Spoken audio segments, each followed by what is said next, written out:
Ianofono no mameno ny fiainako tontolo, tô tsy misy ny fotoana tsy hanembonako anao, na ny atoandro na ny hariva ndrindra mofa ny alina, feno anao ny fiainako.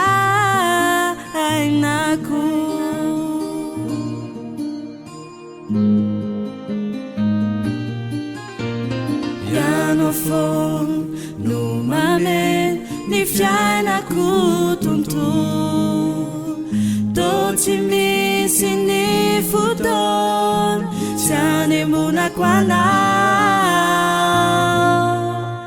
na ny atoandro na ny hariva ndrindra mofa ny alina, feno anao ny fiainako. Embona tsy mety ho ritra tsy anapataperana, mipololotra tsy hay toaina tsy asakanana, tô fititsy le fiera tsy angatsika velively, odoritoko ho lambanako tsy fokianao, ianao reratra amin'izao tsisy toanao akiram-bola fity, tokanay anao ay mandrakizay.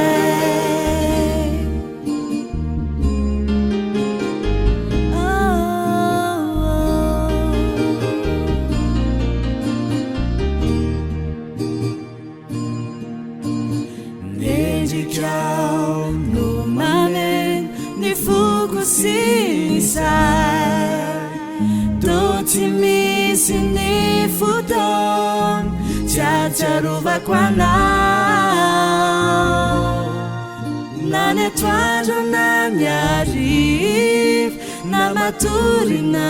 mandeha, lasanao ny foko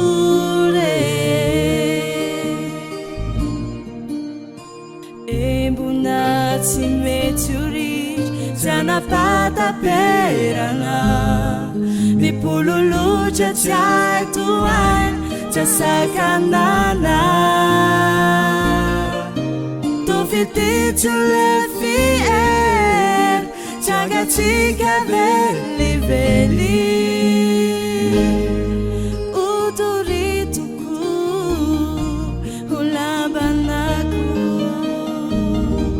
tsy fokianao, ianao reratra amin'izao tsisy toanao akiram-bola fity, tokanay anao ay mandrakizay. Tsy fokianao, ianao reratra amin'izao